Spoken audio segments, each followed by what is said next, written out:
오늘 말씀은 반역에 대한 어떤 대처가 있는 것인가 하는 그런 문제죠. 꼭 반역이라기보다도 도전이라든지 또 아니면 이 불평이나 또 우리가 살다 보면은 여러 가지 하나님 나라 일을 하다 보면은 또 주의 길을 가다 보면은 반대 이런 여러 가지 상황들이 있게 되게 될 텐데 반역은 너무 큰 제목이고 너무 극단적인 상황이고 이 보편적인 이런 상황들에 대해서 우리가 어떤 자세로 대처해야 될 것인가 하는 것은 참 중요합니다. 결혼하기 전에는 중요하게 여겨지는 것들이 많아요. 근데 결혼하고 나면 그게 크게 그렇게 중요하게 다가오지 않습니다. 또 현실적인 조건보다는 어떤 마음 이런 거, 또 생각이 같은가, 또 기질 이런 것들이 실제로 살다 보면은 아주 중요합니다. 그 결혼 생활의 성패가 사실은 이것에서 좌우될 때가 굉장히 많아요. 이스라엘 백성들이 출애굽하고 나서 이제 광야에 왔었을 때 현실적인 어려움들이 아주 많았습니다.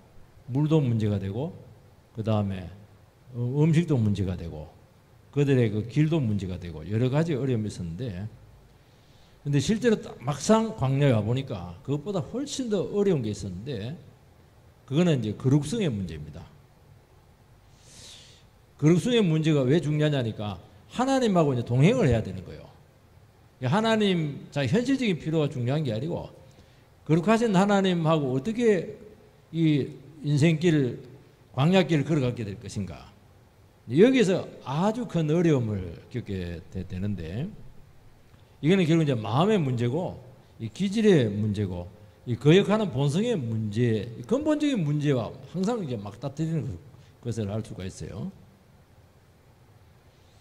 그리고 하나님의 말씀에 대한 이 반감들 이런 것들이 결국에는 그들의 발목을 고비 때마다 잡고 후퇴하게 만들고 또 이렇게 여러 가지 어려움을 겪게 했다는 것을 알 수가 있어요. 이걸 생각하면 우리가 생각할 게 참 많습니다. 우리의 믿음의 길을 걸어가게 될 때 여러 가지 필요들도 있고 여러 가지 조건들도 있는데 사실은 그게 결정적이지 않아요. 우리의 그 태도들, 또 거역하는 본성들, 말씀에 대한 이 자세들 이런 것들이 훨씬 더 중요하다는 거예요. 여기서 문제는 다 일어난다 하는 것이죠. 다른 것들은 문제가 크지가 않아요. 그런 것들은 어려움 생기면 뭐 아닐 값에 우리가 막 견딜 수도 있거든요. 기도하면서. 근데 이런 문제들은 왜 문제가 되냐면 하나님과 동행하지도 못할 뿐만 아니라 하나님의 사역을 방해를 하는 거예요. 그리고 성령을 해방을 하게 한다는 겁니다. 다른 건 용서되어도 성령 해방죄는 용서되지 않잖아요. 성령 해방죄가 뭐냐니까 성령님께서 하시려고 하시는 일을 고의적으로 거역하는 거예요. 그거는 성령 해방죄입니다. 그거는 엄청난 회개를 해야 돼요. 모세와 아론이 지금 리더십에 도전을 받습니다. 물론 뭐 모세와 아론도 인간이기 때문에 허점이 많아요. 부족해요. 그렇지만은 하나님께서 세웠다는 겁니다. 하나님이 세운 리더십에 대한 부정이 되기 때문에 이 태도의 문제예요. 그러니까 이 말은 뭐냐니까 이스라엘 백성들이 그 하나님 앞에 나와서 예배하고 경배하려고 하는 그 자세보다는 예배는 아무리 많이 드리고 얼마나 예배를 많이 드렸겠습니까? 그래도 그것보다는 막 자기 욕구들, 자기 주장하려고 하는 이런 것들이 문제가 되었다는 거예요. 이게 아무리 예배를 드려도 이것이 안 되니까 결국에는 이게 시간 문제라는 거예요. 이 문제가 터지는 것은. 결국에는 이게 어떻게 나타나냐니까 하나님께서 두 지도자들을 통해서 일하시고 있다는 것을 부정을 하게 된 것이고 이것은 성령 해방죄와 비슷한 거예요.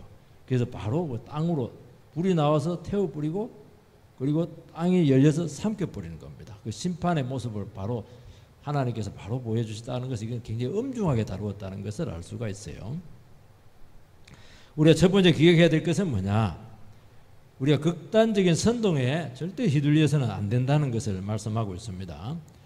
12절에서 14절 말씀인데 제가 먼저 읽고 한 절씩 읽겠습니다. 모세가 엘리압의 아들 다단과 아비람을 부르러 사람을 보냈더니 그들이 이르되 우리는 올라가지 않겠노라.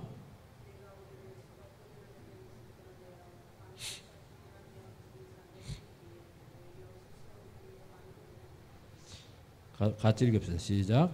이뿐 아니라 내가 우리를 젖과 꿀이 흐르는 땅으로 인도하여 들이지도 아니하고 밭도 포도원도 우리에게 기업으로 주지 아니하니 내가 이 사람들의 눈을 빼려느냐 우리는 올라가지 아니하겠노라. 다단은 이제 모세가 소집하니까 왔어요. 다단이 아니고 고라는 소집하니까 왔는데 엘리압의 장자 그 아들들은 다단과 아비람은 안 갑니다. 오라 이러니까 거부를 합니다. 그리고 모세의 권위에 대해서 공개적으로 도전을 합니다. 그러면서 막 12절 14절 말씀을 계속해요. 모세가 얼마나 잘못했는가 여기에 대해서 계속 공개적으로 이제 백성들 앞에 고발을 하는 겁니다. 젖과 꿀이 흐르는 땅에서 모세가 이스라엘 백성들을 이끌어냈다는 거예요. 그러니까 애굽을 노예 상태에 있는 비참한 곳이 아니고 애굽이 그들에게는 젖과 꿀이 흐르는 땅이었다는 겁니다. 가나안 땅만 젖과 꿀이 흐르는 게 아니에요. 또 뒤에 보면 젖과 꿀이 흐르는 땅으로 인도하지 못했다 그렇게 하는 그건 이제 가나안 땅이에요. 그게 애굽과 가나안 땅 똑같은 거예요. 양쪽에 있는 젖과 꿀이 흐르는 땅에서 벗어나서 광야에서 죽이려고 한다. 그 말씀을 하고 있는 것입니다.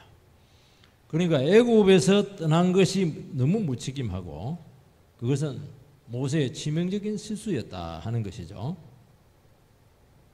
지금 가나안에 들어가서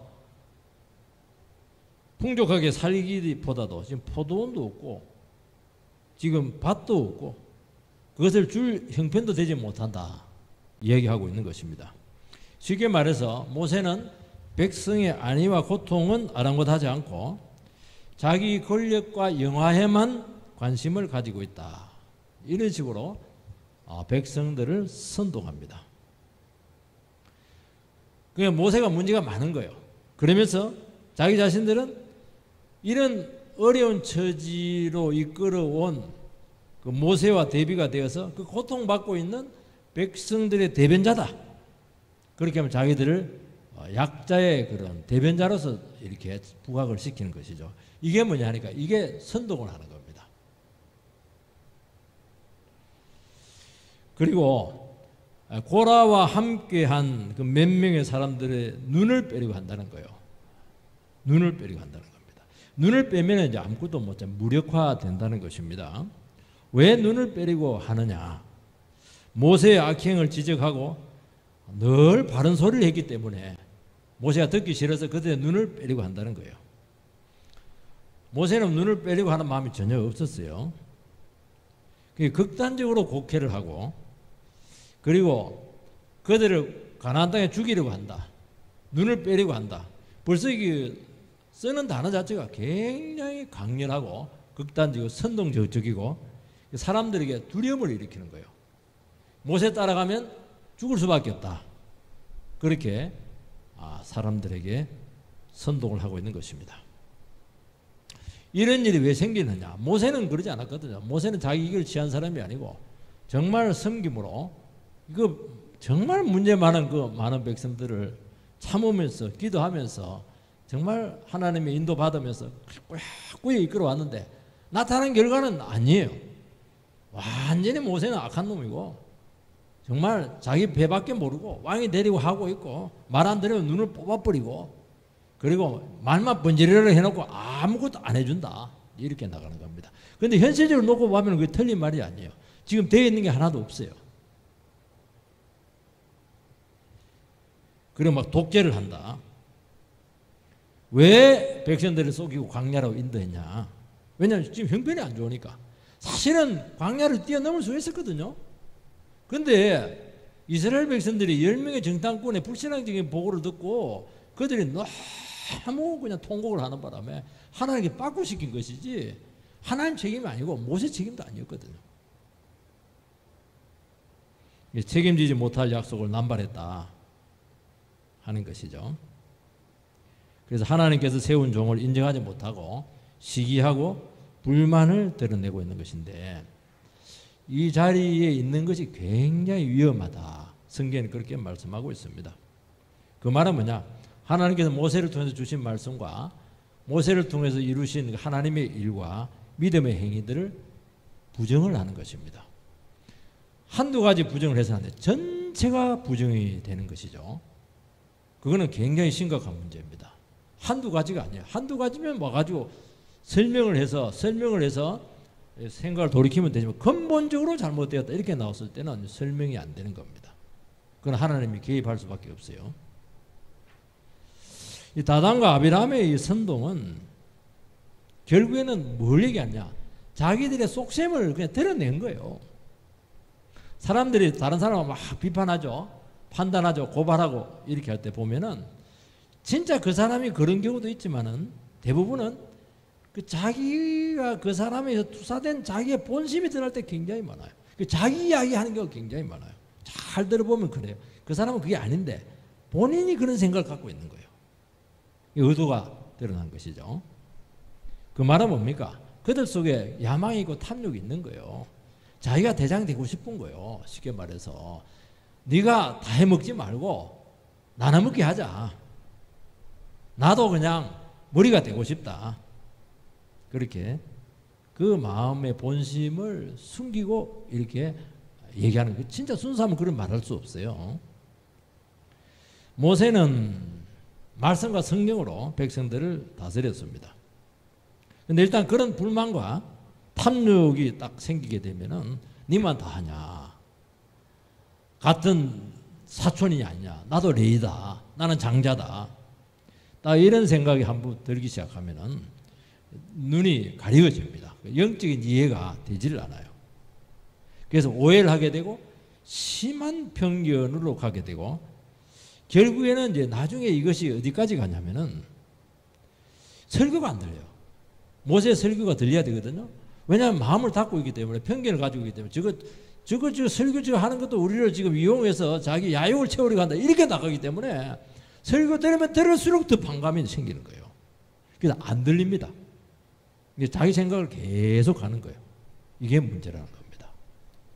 사람은 어쩔 수가 없어요. 사람은 인격이기 때문에 하나님이 아니기 때문에 이게 항상 허점이 있죠. 그래서 뭔가 딱 허점이 나타나면은 이게 봐라 확신을 가지게 되는 것이죠. 이게 참 이런 부분들이 어려운 거예요. 같이 공동체 생활을 해나가고 하나님 나라를 세워나갈 때 이런 것들이 참 힘든 부분이에요. 우리는 어쩔 수 없이 막 마음에 스크래치가 탁 가요. 금이 딱 가면 그때부터는 뭐냐니까 이게 문제는 말씀이 안 들리는 거예요. 말씀이 들리면 되거든요. 그러니까 우리가 이 부분을 굉장히 신경을 써야 된다는 거예요. 어느 순간부터 이 사람들은 전혀 말씀을 안 들었어요. 말씀을 판단했죠. 모여가지고 판단했죠. 여러분 하나님의 말씀으로 은혜 받지 못하면 반드시 곡해야 합니다. 오해하고 편견하고 자기 생각과 판단으로 상황을 반드시 정반대로 볼 가능성이 참 많습니다.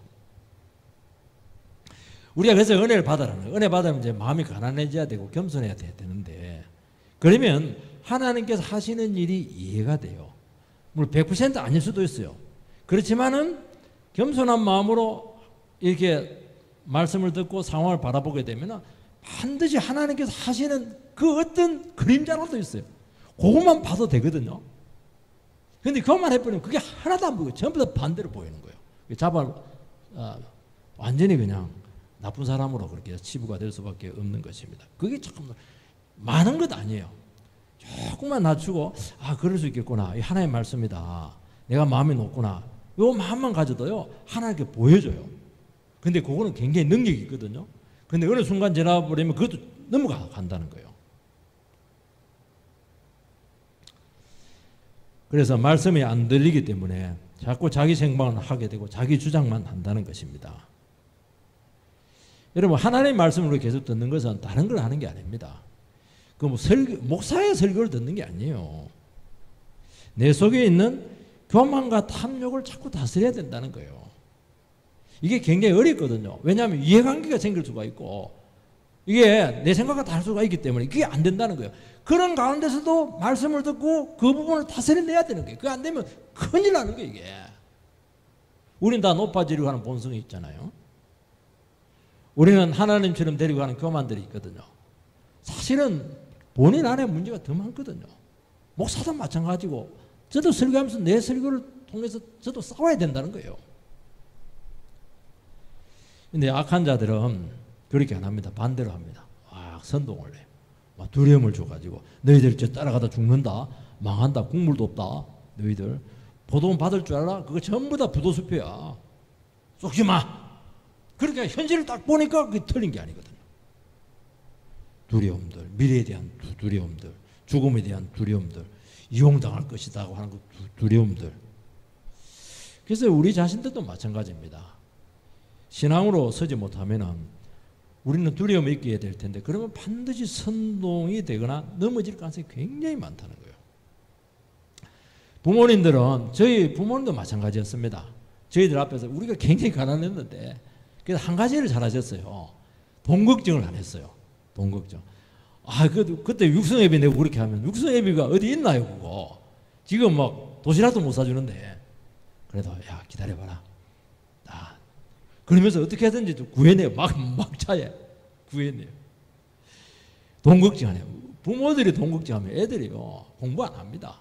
애들 입에 돈 그 얘기만 나가고 빨리 공장 갈 생각이나 하고 그렇게 하지 그 생각 못 해요.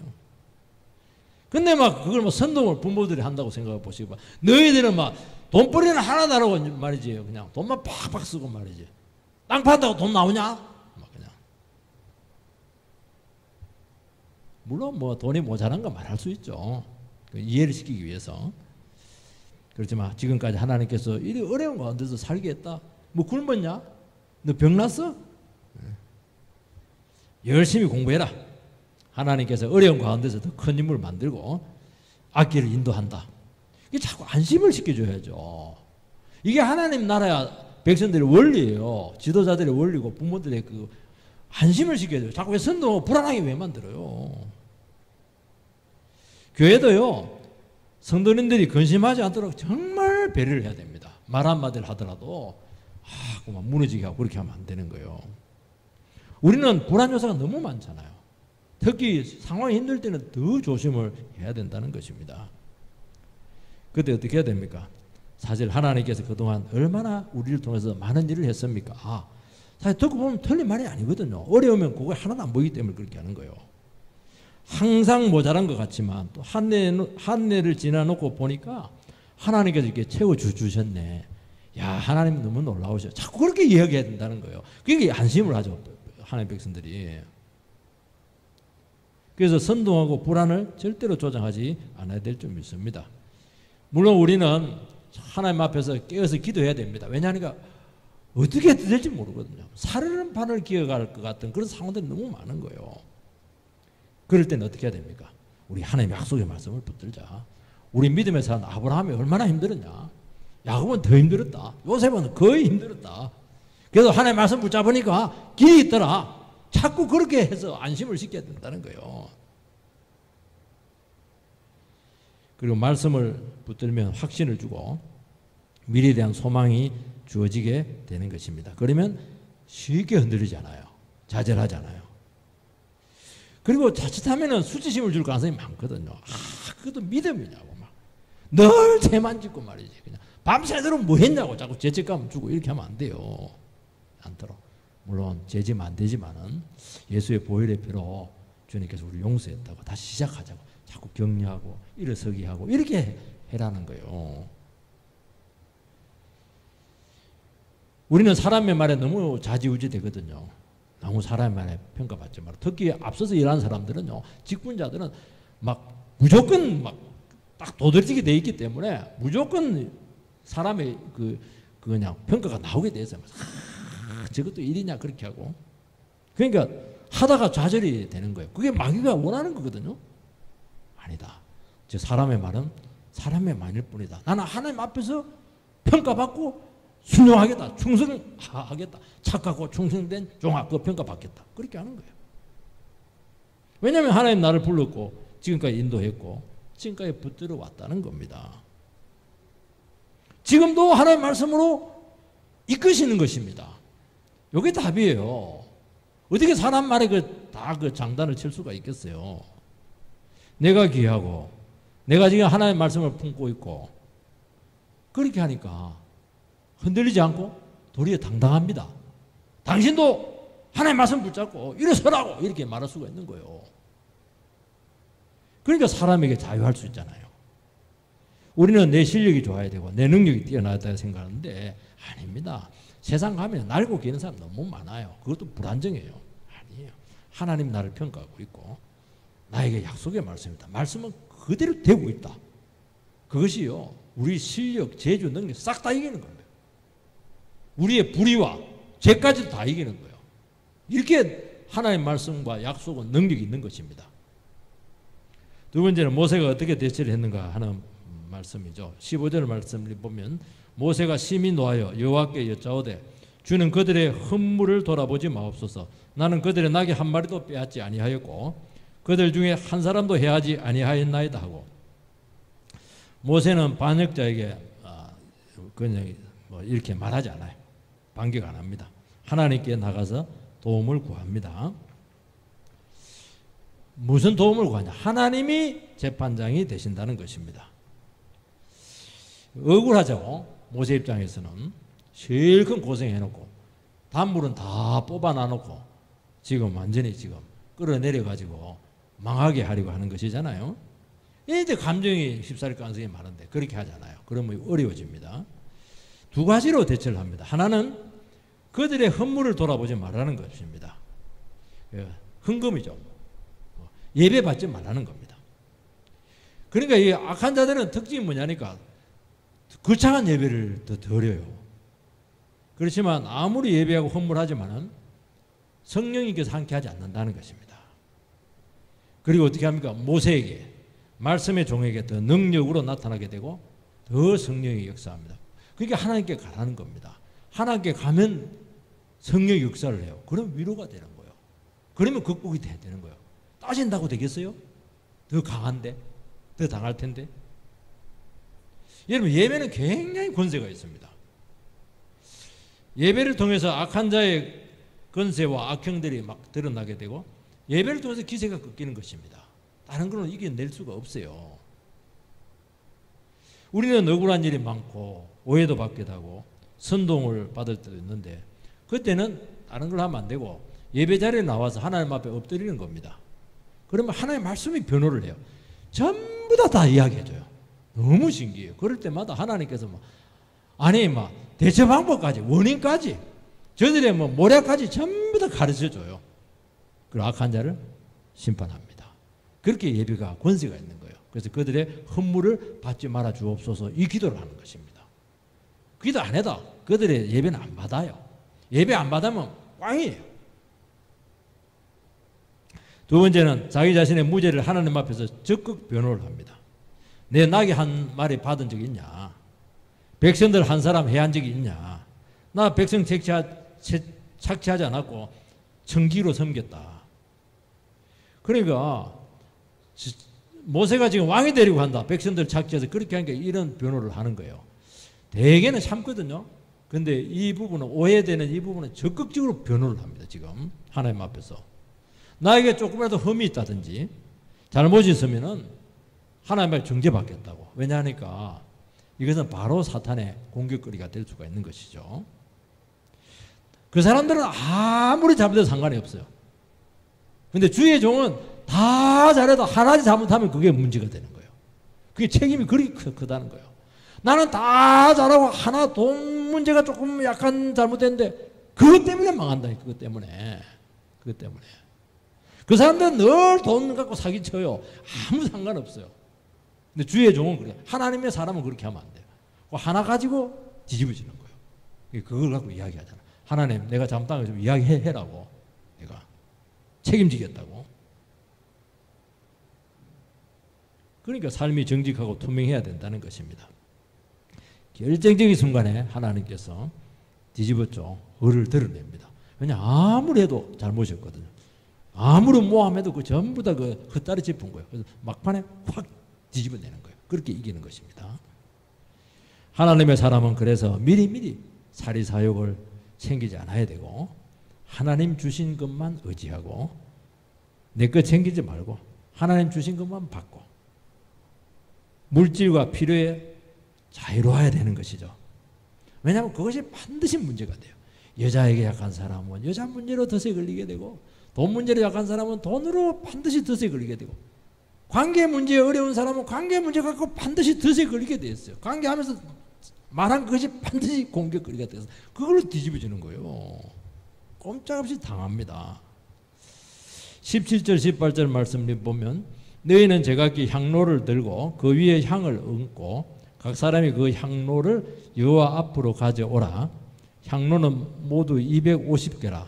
너와 아론도 각각 향로를 가지고 올지니라. 그들이 제각기 향로를 가져다가 불을 담고 향을 그 위에 얹고 모세와 아론과 더불어 회막문에 서니라. 다 향로를 이제 가져오라 그렇게 합니다. 그런데 놀라운 것은 250명이 전부 다 향로를 다 가지고 와요. 원래 향로는 제장 아니면 가져오면 안 되거든요. 이거는 다른 불이기 때문에. 그런데 그들은 뭐 너무 당당해요. 하나님 앞에 당당하다는 거예요. 하나님이 우리를 변호해 줄 것이야. 모세는 반드시 정죄받을 거야. 그거는 자기 확신이죠. 자기 확신하고 하나님하고는 아무 상관이 없습니다. 믿음대로 했느냐는 거예요. 그리고 숫자 구세가 250대 2니까 사람들이 막 모이니까 막 굉장했어요. 그게. 그러면 거기서부터 막 하나님 판정 내리기 전에 자기들이 막 공격을 합니다. 하나님 영광이 나타나가지고 못 해치도록 그렇게 만드셨죠. 여러분, 이게 하나님 나라의 싸움입니다. 모세가 그동안 얼마나 설득을 했고 기다렸어요. 그게 이제 하다 안 되면은 결국 하나님 판결까지 받아야 돼요. 그까지 갈 수밖에 없어요. 그게 고통스러운 작업인데도 불구하고 어쩔 수가 없어요. 그때는. 하나님께서 반드시 악한 자를 치신다는 것이죠. 그 사람 숫자랑 아무 상관이 없어요. 그걸 두려워하지 말라는 거예요. 우리는. 내가 하나님 앞에서 거룩하고 하나님 말씀에 의해서 양심을 지켰고 하나님 나의 잘못이 있으면 그 전부 다 내가 책임지겠습니다. 그렇게 의롭게 나가면은 숫자와 아무 어떤 뭐라도 통하잖아요. 그게 우리의 힘이라는 거예요. 이게. 여러분 아나니아와 삽비라는 헌금으로 거짓말하다가 부부가 치심을 당했잖아요. 신약에는 되게 그런 게 없는데 그것만 특히 그 치심을 당한 게 좀 많아요. 근데 그것만 그런 게 아닙니다. 고린도 교회도 보면은 성찬 문제가 시험이 되었어요. 부자들은 막 와가지고 막 고급 포도주 막 먹어버리고 가난한 자들은 막 그냥 제외시켜버리고 이렇게 된 건데 성찬들이 너희들 왜 성찬이 죄가 되겠느냐 그렇게 주님께서는 막 그냥 책망을 합니다. 그러면서 그들에게 무슨 일이 생기냐 몸이 자꾸 약해지는 거예요. 그 병자들이 자꾸 생기는 거예요. 잠자는 자들이 많아졌어요. 잠자는 자들이 많아졌다는 건 지옥 갔다는 건 아니에요. 하나님께 미리 데려갔다는 거예요. 더 죄짓지 말고 그냥 천국을 빨리 데려간 거예요. 그게 복이 되는 게 아니에요. 징계라는 게 그게. 여러분 자기 직분의 한계를 알지 못하고 교만하거나 탐욕을 부리면은 먼저 데려감 당할 가능성이 많고 자기가 먼저 죽습니다. 지옥 간다 소리는 안 합니다. 그래서 직분이 위험하다는 겁니다. 목사가 겸손과 온유로 설교하지 않으면 말 안 해도 돼요. 하나님이 알아서 쳐버립니다. 자식을 치든 인생을 치든 쳐버려요. 하나님께서 알아서 죽입니다. 그냥. 여러분 하나님의 일을 하나님의 방법으로 해야 영광이 되고 그것이 생명이 되는 거예요. 왜냐하면 너무 귀하고 너무 위험한 칼이거든요. 이게 목사만 그런 것이 아니고 직분자들 다 마찬가지예요. 영혼을 다루는 사람들이잖아요. 여러분 하나님의 방법을 안 하면 그 자신이 먼저 죽임을 당한다는 것이 오늘 하나님 말씀이에요. 숫자와 아무 상관이 없어요. 왜냐하면 하나님께서 자기 백성들을 먼저 치신다는 거예요. 자기 백성들의 의로움도 하나님께 구별하지 못하면서 어떻게 세상 종말에 이 세상을 판단할 수가 있겠어요. 하나님께서 자기 백성들의 시범 케이스라도 그걸 엄중하게 다루겠다는 거예요. 세 번째는 이 악한 자의 죄의 성격에 대해서 우리가 좀 살펴봐야 될 줄 믿습니다. 고라일 땅은 모세와 아론을 대적하는데 이들은 하나님에 대한 행위로 생각하지 않았어요. 모세와 아론이 잘못했다는 거예요. 모세와 아론이 하나님이 주신 권위를 잘못 썼다는 겁니다. 그래서 회막 앞에서 향로를 들고 있었던 것은 하나님께서 모세와 아론을 반드시 심판하실 것이라는 것을 철석같이 믿었다는 것입니다. 하나님께서 멸망을 경고를 해요. 그리고 백성들에게는 그들을 피하라고까지 그렇게 했는데도 이들은 의지를 굽히지 않고 끝까지 그 해막 앞에서 그 자리를 지킵니다. 불이 나와가지고 다 타고 고라고 그 일단들은 땅이 갈려서 그냥 땅속에 수장이 매물이 매장이 되는 것을 알 수가 있습니다. 그러니까 이들은 심판 나올 때까지 자기는 잘못이 없다는 것입니다. 왜 이런 일이 생기냐면 이게 이제 이 죄의 성격이에요. 하나님께서 하나님 나라 일을 하실 때는 사람을 세워서 합니다. 천사를 세우면 아무 일 없는데 똑같은 죄인을 세워서 하니까 이게 문제가 될 수가 있는 것이죠. 사실은 하나님 입장에서는 겸손이거든요. 우리에게 대해서는 은혜요, 배려입니다. 우리가 정말 그냥 삼지창 들고 있는 천사가 와서 하면 우리 꼼짝 못해요. 그 불꽃 같은 눈을 어디서 피하겠어요? 죄 짓는 순간 바로 창이 앞에 왔을 텐데 죄인이니까 쏘가 넘어주고 넘어가는 거예요. 그냥 숨길 수가 있는 거예요. 하나님께 배려를 해준 것이거든요. 이게 인간이 어떻게 하나님을 감당할 수가 있겠습니까? 은혜 주시고 써주시니까 말씀을 주시니까 사용될 수 있을 뿐이라는 것입니다. 자격이나 능력이 없다는 것입니다. 그 말은 무엇을 얘기하느냐? 하나님께서 붙들려서 쓰임받는 사람이나 그 쓰임받는 사람의 그런 다스림을 받아서 이끄심을 받는 따라가는 사람이나 자세는 똑같아야 된다는 거예요. 어떤 자세? 앞에 서 있는 사람들도 내가 잘나서 그 쓰임받는 게 아니에요. 하나님 누군가를 세워야 되기 때문에 세워서 쓰는 거예요. 따라가는 사람도 다른 식으로 또 쓰일 거예요. 그리고 그 순간에서는 그 사람을 따라가야 된다는 거예요. 겸손하게. 그 두 가지를 양쪽 다 겸손을 요구하는 거예요. 한쪽이 겸손하지 않으면 그 사람이 책임을 져야 된다는 것입니다. 그게 하나님 나라 원리라는 거예요.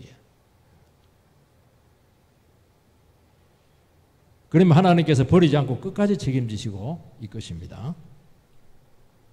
우리는 같은 죄인을 통해서 일하기 때문에 도리어 유리한 게 많아요. 우리의 입장을 이해할 수 있잖아요. 고리요소도 있고 절충도 되고 타협도 되고 또 눈 감아주고 넘어가기도 하고 그게 얼마나 감사해요. 여러분 있는 그대로 다 그냥 책임을 물으면 견딜 수 있겠어요? 못 견딥니다, 여러분들. 이것이 탐욕자나 교만한 사람이나 딴 마음을 품은 사람들에게는 이게 하나님의 배려가 함정이 될 수 있는 겁니다. 하나님만 보이고 사람만 보이거든요. 하나님께서 권위나 능력을 주시기 때문에 특별한 것이 직분 때문에 특별한 것이 그 사람 자체가 특별한 건 아니에요. 쓰일 때 귀한 겁니다. 쓰일 때 귀한 거예요. 그러면 어떻게 해야 되느냐? 그 은혜에 동참하려고 하면 그 쓰이고 있는 그 사람을 인정을 하고 받아야 된다는 겁니다. 이게 하나님 나라 원리고 어찌 보면 함정이에요. 이게. 교만하면은 다른 게 하나님은 부정 안 해요. 하나님이 세운 그 질서를 부정한다는 거예요. 그게 뭐냐니까 하나님의 일을 방해하는 것입니다. 그 성령을 해방할 가능성이 많다는 거예요. 자기 주장이 바르다 하지만은 하나님은 그 말을 보지 않아요. 그 사람의 중심을 보신다는 것입니다.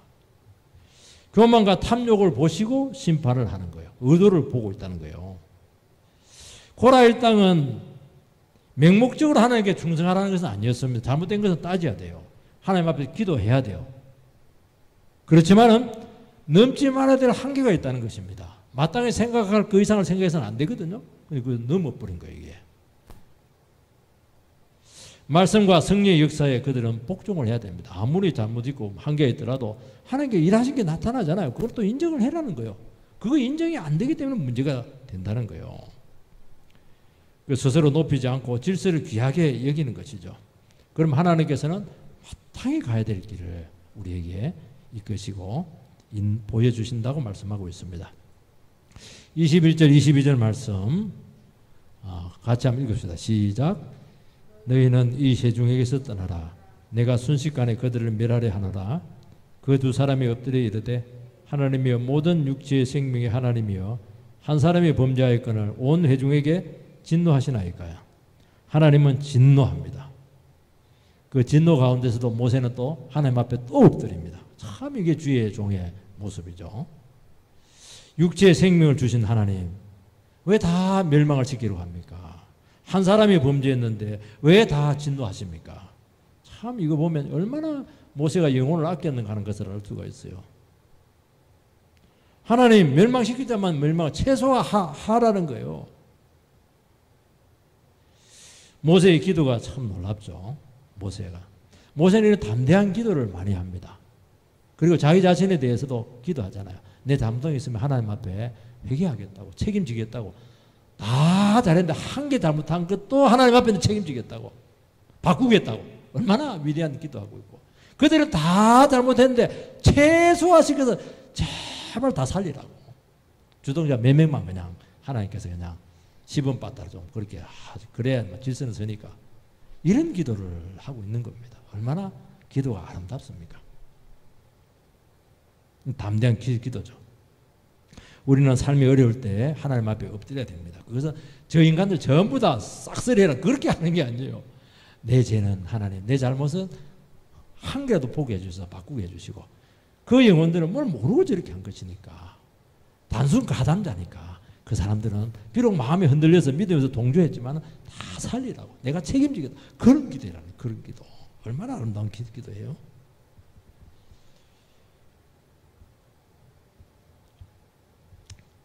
그럼 하나님께서 해결해 줍니다. 여러분, 우리가 직분을 감당하고 사명을 감당하다 보면 문제가 많이 생겨요.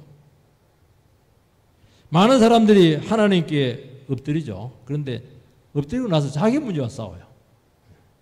그거 싸우는 게 아니고 자기 문제를 해결하고 주위에 잘못한 사람들을 용서를 비는 기도를 해야죠. 그게 엎드리는 거예요. 근데 전부 다 자기 문제야. 저놈이 나한테 잘못하고 그 얘기를 자꾸 하는 거죠. 자꾸 엎드리고 나서도. 이게 해결이 안 되죠. 그게 안 되면 하나님 찬양하세요. 찬양하면죠. 찬양은 참 위대한 것 같아요. 내 문제를 뚝 띄어가지고 하나님께 넘겨드리는 거예요. 하나님 문제가 되게 하는 거예요. 이게 참 그럼 하나님께서 위로를 많이 줘요. 여러분, 하나님 나라 일을 할 때 어려움이 있습니다. 이때 주님 앞에 엎드려 울면서 기도하시기 바랍니다. 어떻게 해요? 하나님, 내 허물을 다 드러내게 해주시고 나를 바꾸어 달라고 그렇게 기도하셔야 됩니다. 왜냐하니까 이런 문제가 생겼다는 것 자체도 자기 자신도 한계가 온 거예요. 그러니까 그걸 그만두고 싶은 거예요. 모세가 늘 했잖아. 나 그거 그만하고 하나님 그냥 나는 딴 길 가겠습니다. 이게 늘 모세가 입에 달고 있는 것이거든요. 나는 능력이 없어요. 나는 지도력이 부족해요. 주님의 말씀은 뭡니까? 직분 내려놓지 못하겠습니다. 끝까지 가면 네 마음대로 직분 내려놓냐는 거예요. 이게. 하나님께 능력 주시고 하나님의 방법을 다시 일어서게 해서 감당케 하신다는 것입니다. 여러분, 죽은 위험 속에서 하나님께 엎드릴 때 우리는 다시 한 번 더 하나님의 영광으로 세우셔서 감당하게 하실 줄 믿습니다. 우리가 자식을 잘못 키웠다고 해서 부모의 자리에서 내려올 수 없잖아요. 자식 잘못 키웠으면 어떻게 해야 됩니까? 나의 허물을 하나님 앞에 엎드려서 고백하고 더 부모 노릇을 잘해야죠. 그게 하나님께서 원하시는 뜻이잖아요. 직장에서 막 힘들어요. 젊은 사람들은 막 치고 올라오고 위에서 막 찍어 누르고 막 우리 샌드위치 세대가 돼가지고 힘들어요. 경쟁하고 비난한다고 되겠어요? 사장님 막 비난한다고 되겠어요? 그럴 수도 힘들 텐데. 주께 엎드리세요. 자꾸 사람하고 씨름하면 분쟁입니다. 하나님께서 그러면은 내 허물도 보게 하시고 그리고 사람의 사정도 보게 하시고 사명도 잘 감당케 해주시고 나를 먼저 변화시켜서 더 크게 쓰신다는 것입니다. 이게 답이에요. 우리는 자꾸 도망가려고 그래요. 도망가서도 안 돼요. 그거 100% 잘한 것도 아니에요. 그리고 주위에 있는 사람들 그 책임에서 자꾸 노예나려고 그러는데 그것도 잘못된 거예요. 계속 더 큰 책임을 져야 돼요. 그렇지만 나도 바뀌어야 돼요. 그래서 주님 앞에서 주의 종으로서 또 하나님의 사람으로서 우리의 주어진 책임을 잘 감당하게 되기를 주의 이름으로 축복합니다.